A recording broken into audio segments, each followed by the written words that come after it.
Hello? Hello? Hello? Sup, nyabo? Hello? Hello? Anyono. Can you hear me? This one just passed out right now. Bambi bawa afudde. Dindako. Who's this? Gundi terera anyono. What about that? Just Echo si kikulu. Classical, room 207. I'm picking him up. Hotel El Clasico bawo afudde. Omusege gwabadde nagwo. Gukozesezza essimu y'omwami. Nagumubika. Omwami mbw afudde. Afiiridde mu lutalo lw'abazira tugambe. Kazi watugambwa mu matu. Bawo afudde naye ng'afiiridde mu loogi. Ajoske.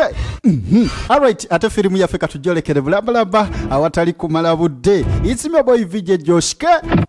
Salongo. Hey besties ba VJ Joshke kasenti muri bulungi neera bannange mwebale nyeera subscribing ne liking ne commenting kwegamba buli kimu ne mukikola banaye mbagamba mwabasinga bamikwano enaku zino VJ Joshke ayinamuko ku musayi gutambula ekiwowolo kiri bulungi naye ate kyabula muko ekipa y'amazzi. Omanyi bagamba omuzungu agamba nti what is life, which means nti amazzi ago gakyabula muko ayinamu matonotono. Kitegeera kakati gwe nkugamba weyongera okusharinga kozesa ka method ako akusharinga neera banange ate gwe atanaba kugenda ku channel ya Atuhaire Julian Films Uganda genda yo katikati kubanga kitokota nga tekiri kisaanikire banange kyakabi nnyo tugende maaso mbagala nnyo mbagalira ddala ate tweyongere okuwagira VJ Joshke waffe best omulungi bye bye tugende maaso ne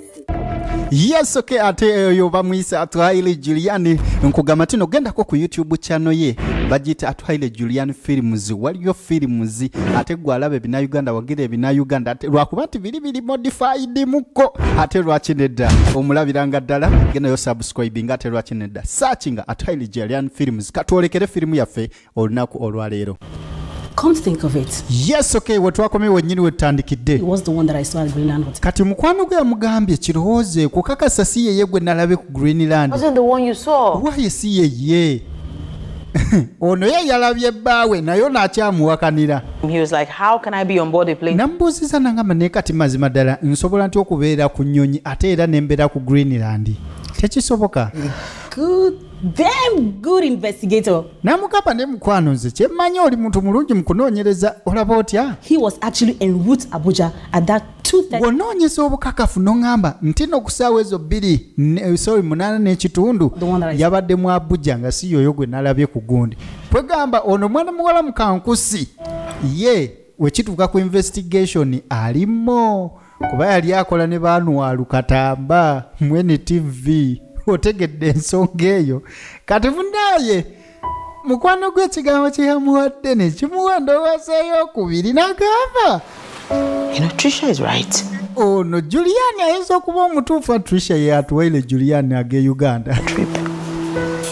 He didn't give me feedback. Butuufu waliwo ekitagatta we yakomyewo teyambulira amawulire gavuddeyo. Anyway, naye omanyi since Trisha wants proof, engeri kiri nti Atuhaire ayagala bukakafu kenyire mbumufunire obuzibu nga bunajja omuntu omu agenda kubeggwa essaawa yonna. Ladies and gentlemen, Radical Government kigazi omwenzi bamugwamu munaye yatandikirawo emirimu muka ofisi kewaka najjayo kompyuta juga ne yabeeranga mu mawulire ng'asobola okukolera wano naye sebo oguyayo okuva egwamuwasa ate nga gulimu emize kimanyi bulungi omulimu gw'omukazi tegukwatagana naki na bwenzi bwe ng'anoonyereza. this is strange. Kino kyewuunyisa si kya bulijjo. Mention of his Abuja trip. Talina we yayogeredde ku trip ya Abuja yadde mikwano gye ku social media wonna. Kati wulira omuntu yenna akola ekibi alekawo kye tuyita loose ends. Kati olina okuba omugezi.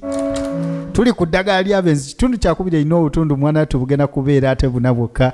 wano wenyini ku VJ Joske Films.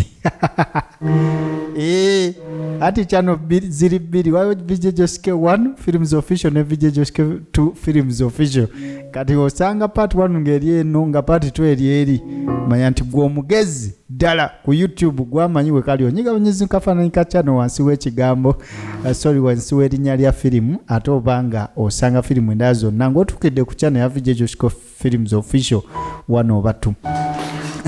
Kyamutabula. Find out the airline he used. Nagamba waba teyabyogedde ku social media lwaki sinoonya nnyonji akozeseza naye To ask him that. tekyetaagisa ye bimubuuza ajja byegaana.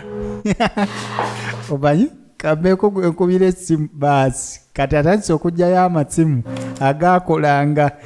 Omanyi ab'amawulire baba n'ababawo eŋŋambo waaye waliyo akali eyo nti ye waliyo akali eno. Oh, hi. Ng'akubira Anwaru. Waaye. Long time. Banga ddene. Oh, come on. Nedda. Let's abandon you. Nayisa kuvaamu. Quick one. I'm trying to Mbadde labayo. the contact of that's our connect, that guy that works at the Mbadde nsaba ku namba ey'omuyaayo oli eyatuconnectinga nga ku airport yatuwanga ag'omu ntebe airport. So, Butuufu kinkolera. one more thing I need you. Waliwo ne kyakyenyisaba onkolere. Kyali ki? Okudde eno. Calls, only emails. Wali tokwata masimu ati wangamba emails. 2 days now, you're yet to... Naku bbiri tonnaba kubikula email zange. Babe, sorry. Hola, baby, nsonyiwa. Never ignore your emails. Manyi mbeera busy naye email zonja azisoma. At some point yesterday, I was tempted to put a call. Okimanya gwe nabadde njagala kukubira gundi togeza n'okuba essimu gwe. Tokuba amasimu. Wow. Okay. Oyinza okubeerawo ng'olinda mbu bbaawo bamukubire ku ssimu owulire alumike emboozi wa At a hotel. bazibulookinga. 12 noon, all right? Munaye ng'amugamba ssaawa 6 ekyasinkane ku hoteri nga bulijjo. Do 20,000 naira to your account. Anzije nkuweereza eky'ebbiri Like ice cream. ogule ice cream. Sure. All right? Weebale. I know how to work with it. Ate okimanyi engeri gye mmanyi omunuuna. Munuuna nga Done. Darling. kako darling bannange. Eddagala ly'abenzi tonyiiga nnyo n'abakyala akyali mu kunoonyeza nga nedda. Didn't travel to Abuja by air. Omuyaaya teyalinnya nnyonyi yonna kugenda mu Abuja. Akoze research nga kunyonyeza asituse. Very sure Tekuli. couldn't have gone by road. Ate ndisuwa olwo omuyaaya teyalinnya ebbaasi nedda. Nedda. Ayinza kubaawa. Hotel. Ku Greenland. Bitandise ogatta. Alo? Baby. Kazi wattu. Okay. Ngajja. Bebe. So, how was work today? Bebe emirimu gibadde gitya leero. Kumba omuyayi kati batandise omulamu ebituli. Tola nti bulijjo bamwesiga. Nga buli kimu kibadde okay naye ninayo Again. kenkuleetedde neera bannange bebi amuleetedde akalabo okutona kintu kirungi mu laavu ebyaddala. So omusajja munange ali tolowooza nti wolekeza akameeza n'osasula landiroodi oba okimaze tonera ku mwana oyo akantu ako kobeere mukazi naawe tona kuba nti munange fe abasajja omala okutona ate era ne bakutuulako kwegamba otonye ate era ne kiro n'ozisitula naye munange waaba akuwadde waaba asabye omulere ku kahaaga ako ate guba mukwano. Wallahi omukwano gunyuma nga gulimu okutona. Tonera ku munna akalabo naye kaba ka sweeti. See if you fit. Boy child bambi todde waka nga tolina kyotwalidde mwana oyo ne waba ice cream asanyuka nakuwa omukwano nagukukuumira. Abakazi bano bamanyi obutenda naddala abakazi abafumbo tebatera kwenda Sorry. ebyaddala naye gwe atamanyi butyawo omubuzaabuza bali abayina ennyingi baleme kumutwala. I love it. Naye yamuwaka Diamond n'agamba nkaagadde okuzaama omukwano gunyuma ebyadda ng'olina omuntu akwagala ng'era omufiiringa jasi wakuba ebiseera ebisinga disappointments zino zitera okubyonoona. Simanyi nsonga ki ereetera bbaawo okwenda naye eteekeddwa okubaawo kubanga omusajja ono yes alina mukazi we baagalana ebyaddala baagalana sigamba nti mukazi yamwagala eka baagalana naye era still tagwa muze gwakwenda. Wayinza okubaawo ekintu ekirala tugambe nti kikula kya mukazi ono nga buli obwana bulina zipotable figure. Tugambe nti ki omukazi ayagala style emu yokka. Omanyi ebyo bye bimu ku bintu ate ebireetera abasajja okwenda. Nze nja bikubuulira. Obeera awo walemera missionary zime omuyaito kyayagala zimutunuzaamu ajja kuva wagenda anoonye. Akubeera abalala bagamba nti newe omukolera ebyo byonna munaye abasajja tebasiima. Abasajja abaagala ki? Kibuze plan B yajja gyali. Jukira munoonyerezaako. Honey, did you? Baby wange. Waye bwanji? Nakoze ki? I was going to ask you if you mbadde nakubuuza oba enjoyed the food. oba emmere ekuwoomedde. I enjoy the food. Ye emmere empoomedde lwaki oŋŋamba? Well, you hadn't said anything nice. Anti munnange tolina kyoyogedde ku mmere ng'akamala okulya. Being mushy. Naawe bebe. Every time I eat your food, I must commend it. I know. Ekyamazima olaba emmere ensuffu. I mean, haven't I said a million times that you are the best? Ate n'ekirala million times nzije njogera. Omukazi asinga abakazi bonna okufumba byolekera wajja kummeza obwebindu. Naye nga si kyabadde azzaamu okumubuuza. Mukazi wattu yakoze research n'akizuula ng'omusajja ono teyalinnye nnyonyi. Kati abadde agamubuuza baby walinnye baasi ng'ogenda mu Abuja kubanga ezo ziba mbooko. Ekiro mu buliri. Buno bwe bumu ku bubonero bw'omukazi ng'akizudde nti olabika waliwo ebitagatta. Ebintu by'okukuba omugongo ebibanga bibadde tebibeerawo bitandika okujja. Akuba omugongo neekwasa kale yayinza okuba nga tali sure. Ne waakugamba nti munnange leero siwulira bulungi, leero mpulira siri mu muudu.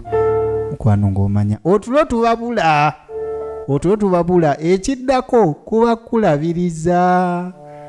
Ate waliwo mwana twabakuwa n'okkuta olumala okukkuta. Mukwano omusajja mukulu ali eyo leero sigenda kwekolako lugambo naye nga yakkuse obulungi oyinza omusitula n'omujja ku kitanda n'omufulumya ebweru ng'enkuba etonnya n'atamanya gwe mukkusa osirike. Si yeyekka naga nsijja kwekolako lugambo naye nga sinze nzekka. Mukazi wattu eyalaba nga baawe yeebase abulizzaako ng'ajja akwata essimu ye. Buli omu essimu yeesula ku sayidi ye gy'asuze munnange kati ng'akwata eyiye nga y'omukazi ng'agireeta agissa wano ng'atwala ey'omusajja. Eddagala ly'abenzi ye firimu gye tulaba. Naye weegendereza ebintu bino mu firimu eno njagala tuyige nnyo step ku step. Twasoose okulaba ng'eddagala number 1 oba solution number 1 teeka omwagalwa oyo mu ssaala bulijjo buli lukya. Kubanga njagala okubuulira ekigambo kino omuntu okwenda kiva ku mutima. Those are feelings, the internal feelings teziri controlled by human being. Togenda mugamba nti gwe kino tokikola aleme kikola. Naye Katonda yafuga eby'omunda, yafuga empulira y'omunda. Kati mutegeeze omugambe daddy mukama wange Katonda wange omwami wange mukuume. Kale ogwo omuze gumuggyemu abanga aguyina. Oba kale omusabire nti eyo gy'atambulira atambulire munnamu zokka tali ennyama enfu okujja okundwaza. Oba omwagaliza. Mukazi wattu yaleeterawo essimu n'agiconnectinga ate kagiconnectinze ku USB. Abacoding gye muli oba USB debugging kati mwe muli awo temumanyi nti essimu gy'oyina osobola okugikozesa n'ogikyusa n'erinnya. Olaba erinnya liriko mu Nokia oba Itel oba Samsung osobola ogikyusa n'ebbanga weebeeteekako ereeta linnya lyo via USB debugging oba developer options. Kati munnange najja nakola research anoonyereza bulungi. Kati essimu agiyingidde nga teyeetaaze password. Baba Deleted messages. Deleted messages. Kati wanali mu kusearching ebifaananyi messages eyasangula. Call log si kwegamba bani be yakubira ku olunaku ne waba yabisangula aba asobola obbiraba. What's the password? Password wana erieta nanyiga ka password nekereeta gwe nkubulire essimu egamba naibawo tetuli safe. buli akwata smartphone toli safe. Bella, this is Bella Niger. Kati nagenda mu emails Mrs. Bella Niger. Yani ono. Ladies and gentlemen, dindako. Search. Nasachinga. Mama. Ladies and gentlemen, we are searching ya chigwako. Omukulu ali muliri yebatse. Bestika nukakope. Wobango ina smartphone tuli safe nnyo. Amasimu ago kakwatagana nze nakoledde omusomo nenguteeka ku app bagiyita Yiga Kati. Ogenda ku Play Store downloadinga app bagiyita Yiga Kati. Ku Yiga Kati kubeerako emisomo egy'enjawulo. Kati nange nasaayo omusomo gw'okutrackinga amasimu. Nekulagirira wawoonyiga mu ssimu yo ng'otambusa namba ya muntu oli n'obeera ng'omulinkinga n'omanya byonna ebimukwatako. Asobola okuba omwagalwawo ng'oyagala kumanya oba ayenda oba si ekyo. Asobola okuba omwana wo ng'oyagala okumanya essimu ye agikosa biki. Alaga bifaananyi nnyo detail storage. Kati omukulu yazuukuka. Agenda okuzuukuka bw'ati ng'essimu eno si y'essimu ye. Iye. Gamba jandiwunya tokeberanga simu ya musajja. Ono alye naye nabyazudde aba ali awo omusajja n'amuwulira ng'ajja nagira n'essimu n'agiteeka ano neefuula asoma. Naye nga bamusanze naye. Oh, hi baby. Oli eno? Morning. Oli otya? Morning. What are you doing? Oh, hi, okola ki? I'm reading a novel. Nina n'akatabo kensoma. It's such an interesting read. Kanyuma nnyo kamala. Have you been here? Omazeewo bbanga ki wano? I think about an hour. Oba ssaawa emu. You look like you've been here all night. Gundi otunula nga mazeewo ekiro kiramba. Kirabika era. Your phone? Essimu yo. Iye lindako. Eyange. Sorry. Bambi. Sorry, I thought... Naze nayo mbadde mmanyi nno yeyange. Omanyi kava zino nazo zayagala ofaanagana. Gundi mwe! Omukazi mugezi. Choice. Ayawulira bannaye Joyce. Saying. Exactly. My husband never flew to Abuja. Bawange teyagenda mu Abuja. Kyenzudde. There's a high possibility that he didn't even travel. Ate era waliwo chances nnyingi teyagenda. Someone called Bella. Waliwo gwayita Bella ali mu emails bogereziganya gwe alinayo kwolwo. Kiki? I also discovered that he sent a lot of money to this lady. And era nakizudde nti kwolwo olunaku yaweereza sente nnyingi ng'aziweereza ono omukazi. Alo? I'm serious. Byebadde eritinga byonna abirabye. We'll go to Greenland Hotel, conclude my findings and... Nomanyi tugende ku Greenland Hotel. Neil. Nkole research yange manye ekituufu kiki ekikyo. Atuhaire Julian yakimanyirawo. Nti nno byabadde agamba Joyce Mukankusi bituufu kati atandise okirabako. Yamugamba omusajja mulabye naye ng'omuyaye takkiriza. Yesiga bbaawo manyi. It's our business. Business yaffe tujja kigusa. I will get it 101%. Mbutuufu ngenda gifuna 100% ku 10 kitegeeza agenda funa obukakafu bwonna ayite nawo. We can take it from there. Kuno okunoonyereza akutuddemu. Tegugenda kuggwa nga tategedde kituufu. Ladies and gentlemen, eddagala ly'abenzi nga tetunnalituukako twafunye erisooka kusaba. Sabira omuntu wo. Obwenzi buva munda mu mutima na mu ndowooza ye. Ekyo kimu. Ekyokubiri, noonyereza topapira nsonga. Ebiseera ebisinga mwe abakola ensobi olabula omwenzi. Kati omuyaye wuuno okumanya ng'omukazi ali smart bwe yatandise okunoonyereza akwe talina kye yanyeze bbaawe tannamulaga kabonero konna ebintu alyanga bw'ayagala. Kati omuyaye akyagenda mu maaso n'okola ensobi naye singa oba wamulabudde nalabye emails zo ng'atandika ozikweka. Ku simu ani gw'oyogera naye ekiro ng'amugamba togikuba mu ssaawa bwe ziti. Obeera nnyo ku simu nti atudde mu messages gundi mwa. What did he playing that very day to Abuja? Bas. He did not. Teyagenda.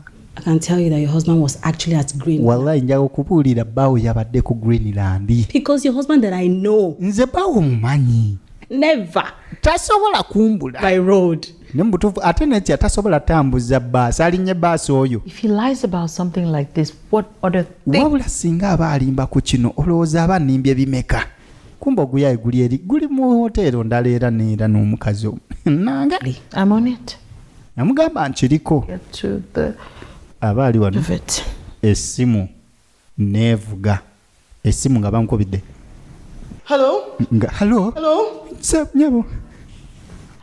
Hello? Ani ono? Can you hear me? Ompulira. Husband just passed out right now. Bambi bawa afudde. Dindako. Who's this? Gundi terera ani ono? What about that? Just Ekyo si kikulu. Classical, room 207. I'm picking him up. Hotelo El Clasico bawo afudde. Omusege gwabadde nagwo. Gukozesezza essimu y'omwami. Nagumubika. Omwami mbw'afudde. Afiiridde mu lutalo lw'abazira tugambe. Mukazi wa tugambwa mu matu. Bawo afudde. Naye ng'afiiridde mu loogi. Tuli mu kunoonyereza omuntu afa.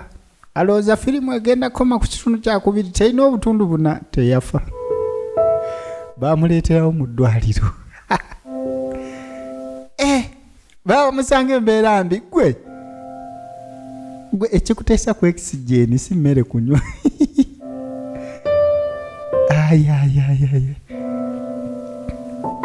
Musawo ng'ajja amukebereko. Omuyaye bamusanze mu loogi. Gamba omwenzi oyo nti ojja fiirayo eyo. Yotera okwendena. Boy child, mujja lowooza wano omusajja ayenze n'abakazi benda. Njajja kuleeteranga omukazi yeemwenzi olabe. Ate oli atama. Maama ajoga amanyiira. Husband be doing in a hotel? Bawange yabadde akola ki mu hoteeri El Clasico? Joyce waaye. Even hope he's fine. Mukankusi tusooke tulowooze ku bulamu bwe. How can Jake do this to me? Mazima ddala Jake ayinza atya okunkola ekintu kino? Deserve this. Atya nze atigwana. Who knows whether that woman has done something to hurt him? Who knows? Watya ng'ogukazi gulina kye gukoze okumulumya? Down. Kakkana. Kiyinza okuba emiguwa ng'omumiimi yamiimye ennyo. Kakkana. Abuze wasiza. Husband. Ali atya bawa. Oh, danger now, but Why? Akava mu kabenje naye. What? Yakuboke ekiki azirise. he's down with stroke. Ayina stroke. Omusajja afunye stroke. Gwe. Stroke bulwadde bubi nnyo. Stroke eyinza obutalabula. Stroke esobola okutta lumu. Stroke ejja mu mbeera ng'omusaayi tegukyasobola kutambula kutuuka ku bwongo. Ye stroke obwongo ebubeera nga tebufuna bulungi oxygen oba omusaayi osobola ofuna stroke kyova olaba obwo obulwadde tebabunyumizaamu. Stroke esobola okubeera nga either oyina blood pressure oba nga okola nnyo oba ng'ofunye ekintu ekikukanga ennyo. Got my husband. Kitegeeza lumiima si lwe lumuse. Of the lady he was with at the hotel. Ne mbutuufu mukazi kyoyo gwe yabadde. Know what that girl did to my husband? Mbutuufu oyo omukazi ayinza okuba alina kye yakoze bba wange eyabadde mubwenzi kati amukaayanira. The same Bella. Owaaye. Era abadde Bera. Nze simanyi oba Bera oba biki. Every single information I need, I will get it. Ne mbutuufu buli information gye njagala nina ogifuna. Thank God. Watya ne banyumya ebyo ng'omusajja azze engulu ate. Ndaba bambi bw'ali. Sooka olaba engeri gy'alimu. Laba embeera gy'alimu ogusajja guno mazima ddala. Mukazi wattu byamusukako kuba ayagala bbaawe. Naye omukulu azirise ali unconscious. Yafunye stroke. Asobola okudda. Asobola obutadda. Ate obwo obulwadde kyovula babakola ennyo okuwumula naye nsonga nkulu kati omukulu ke yazirika kati essimu tebaagisimoggola ng'ebaagala essimu baagisimanga we baagala nagambye tetuli seefu kati erimu ku ddagala lino lyo teriri mu firimu gava wa vijje gyosikegana amagezi woba oyagala asobola okwongereza ku kya firimu Woba oyina omwagalwawo nga mwenzi sooka okola okunoonyereza ate mukasirise. Kati naawe ogenda kuyiga kati okulaba emisomo gye nakukolera oba vidiyo ze nakukolera nga nkulaga nti onyigaano ne wano n'otekamu enamba y'omwagalwawo n'ozuula oba akwendako n'ozuula message ze yakweka n'ozuula ebyo bye yassaako password ebifaananyi bye yadelitinga buli kimu location wa waali na buli kimu kyangu nnyo gana amasimu gakwatagana kati gwagenda okola ekintu ekyo nkusaba w'obitegeera sooka okakkane totegeera kisooka ate n'obuubuuka kuŋŋaanya information emala omukazi ono kyaliko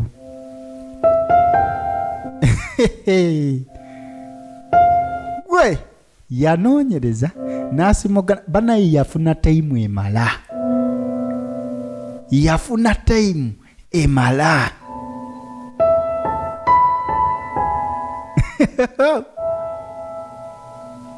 Saida oli mulwadde ali eri yazirise kati omukyala yalina essimu nemwe mukimanyi nga waliyo obufumbo mbu ng'omusajja takwata ku ssimu ya mukazi we nze kale tekineetaagisa gikwatako kumanya ebirimu naye mbutuufu ekyo sikitegeera bani abali mu bufumbo oba mu relationship eyo mbunga gwe tokwata ku ssimu ya mukazi wo mbunga naawe omukazi tokwata ku ssimu ya bbaawo how kudiruki ewa Joshi mukwano nedda awo kiba kiganye however nze nkuwa eddembe lyo nesigikwatako wabula embanja gadde ogiyingira tekineetaagisa kubanga tekinologiya gwemanyi omusajja akyali mukoma banaye temuwayiza yalwadde stroke si lumiima manyi obulwadde bwa lumiima nabwo gye buli obulwadde bw'abazira bambi kakazika tukamweraliikiriddeko however maki omuntu ne waaba mubi kyenkana ki omuntu tagwana kufa go ge mazima yamusabira n'asaba kubanga mukazi musabi ebyadda tewali musawo asinga Katonda kubanga oli ye yakola obulamu bwo n'olwekyo amanyi butya wa bujjanjaba ate oli olaba yalagira bwalagizi nti enjuba ebeewo n'ebaawo I'm not really fine. Mbutuufu yajja wa musawo namugamba naye siri fine. I'm just emotionally down. Mbutuufu bba wange embeera gyalimu encunya. Your husband will be fine. Namugamba ajja kuba okay. Greatly, I'm sure. Ndi sure. Beera mukakkamu. Doctor. Why is he not waking up? Lwaki tazuukuka mazima ddala? Yesterday. Okuva eggulo tannaba kudda ngulu. He will come back. Ajja kudda engulu. I'm so sure. Ndi sure ku ekyo. What I don't know. How is it possible that nekijja kitya? Who doesn't smoke? Omuntu atanywa sigala. Have diabetes? Atalina sukaali. Blood pressure? Atalina blood pressure. Have a stroke? Alwala atya stroke. Your husband has high blood pressure. Namugamba naye bawa alina high blood pressure. Ebyaddala. I'm surprised. How is kineewuunyisa kisoboka kitya?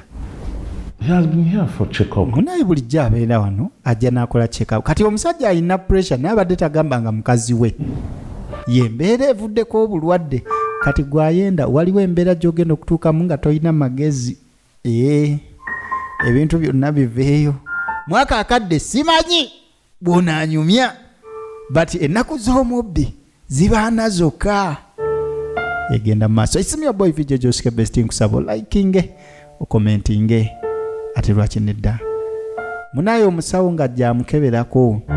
Ntwala omukisa guno okutumira ku basawo bonna abakola omulimu gw'amaanyi, abasawo abazaalisa, abasawo abajjanjaba obulwadde obwa buli ngeri, abasawo mwanatu abakola sajjale, abasawo ab'amannyo. Mu basawo ab'amannyo otumira ku Dokita Mwenya okuva ku Mwenya Dental Clinics. Oli yakolera ne Mwenya Herbal Mouthwash, eddagala esobola okujja akawoowo akabi mu kamwako, beppo n'okukuma amannyo go galeme kulumbibwa biwuka. Mwenya nakyo mouth herbal wash. So nga ate njala n'okutumira ku musawo Suubi okuva ku Suubi Medical Clinic eyo ku Mwenda. Munaye weebala ate oyandabirira yajjanjaba abantu bange ate ebyensasula ne tubiraba oluvannyuma kubanga ku musawo agamba nti Joshi leero tompa sente bwe ziti kola bukozi za ddagala butuufu nkwagala nnyo musawo. Thank you so much. Bwe bali kunjagala byanjawulo. Musawo Suubi okuva ku Suubi Medical Clinic ku Mwenda Bulaga Mityana Road. Big up. Well, thank God that you brought him here on time. Naga munayo bale Katonda yebale ndi mwamuleetedde mu budde ng'obudde bukyali kubanga singa seekyo kyandiba ekirala kati baba bali wano omusawo abadde ku mulwadde najja mawulire kigaleese bannange. Doctor, your conscious patient as we could have. Omulwadde azze engulu ogamba bawono azze engulu. Ladies and gentlemen, azze engulu kati katugende investigation zitandikiraawo. Ekitundu ekyokubiri nakyo kyafulumye dda naye ne kano kakulu besitirinako genda ne kano kakulu. Oyagala ku trackinga simu ya mwagalwawo omanye oba akwendako alina byakuta nabyo mu WhatsApp mu gallery mu calls mu messages anti esimu ye takuganya gikwatako naye ng'oyagala ku gitrackinga eddagala lyondina. Oyinza okubaawo ng'olina bambi omwana wo girl child oba boy child ng'oyagala okumanya faini omwana oyo alina essimu naye agikolerako ebyekisiru oba nedda. Babesti njagala okubategeeza nti no amasimu gano gakwatagana bulungi nnyo beera ng'osobola okulaba ekiri mu simu y'oli kyokka nno tekyetaagisa kintu kinene just namba ya simu. Abamu oyinza okubeera ng'oli eyo obubweru naye nga gweyagala otracking ali Uganda oba nga tagannye yadde okukwata ku simu ye ne muba mu Uganda naye nga takuganya kwata ku simu ye. Nkukoledde omusomo nga nkuyigiriza mu lulimi Oluganda nga nkunjonyolera nga nkulagako nti onyiga wano na wano mu simu yo n'oteekamu ennamba ye ey'essimu kasita ennamba eyo eba ng'eri mu simu eri buterevu oba ogenda kufuna buli kimu si WhatsApp si messages si gallery si kisikolozi obadde okimanyi nti waliwo ne method ng'osobola n'okulaba location bawange oliwa saawa zino omwana ono ngambye ali ku ssomero naye ddala ali ku ssomero kasita aba n'essimu eyo mukwano byonna oba ogenda bifuna kati okufuna ekintu ekyo kugenda ku Play Store downloading app bagiyita Yiga Kati. Ku Yiga Kati lyekuŋŋaaniro ly'essomo amasomo ag'enjawulo.